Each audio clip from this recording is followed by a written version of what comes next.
আসসালামু আলাইকুম বন্ধুরা, এই দেখেন আজকে আমরা খাসির মাংস দিয়ে লাউ রান্না করব। আমাদের কড়াই গরম হয়ে গেছে, তার মধ্যে পেঁয়াজ কুচি দিয়ে দিয়েছি, লাল হচ্ছে। পেঁয়াজ লাল হয়ে গেছে, খাসির মাংস আমরা দিয়ে দিচ্ছি, করে নাড়িয়ে চাড়িয়ে নিচ্ছি। পরিমাণ মতন লবণ। মাংসটা দেখেন রেডি হয়ে গেছে, পুরো তেল ছেড়ে দিয়েছে, কষা হয়ে গেছে। এবার আমরা দিয়ে দিচ্ছি আদা রসুন লঙ্কা পেস্ট করা। দেখি আদা রসুনটা, হ্যাঁ,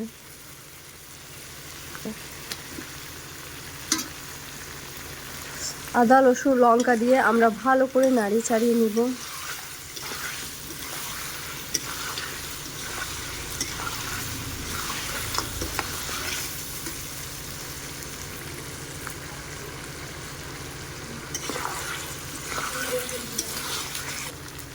হলুদ গুঁড়ো, লঙ্কার গুঁড়ো, জিরে গুঁড়ো, মশলাগুলো দিয়ে ভালো করে নাড়িয়ে চাড়িয়ে নিচ্ছি। মাংসতে এবার আমরা লাউ দিয়ে দিচ্ছি, কষে নেওয়া হয়েছে ভালো করে। এই দেখুন,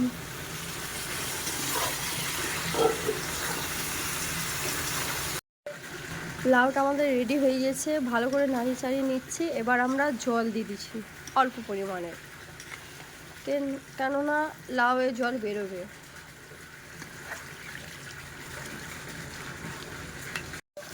এই দেখেন আমাদের খাসির মাংস আর লাউ রান্না রেডি হয়ে গেছে, দেখতেই পাচ্ছেন। এই দেখেন রেডি হয়ে গেছে।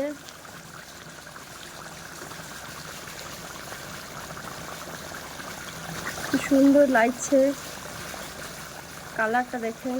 এবার আমরা নামিয়ে দেবো।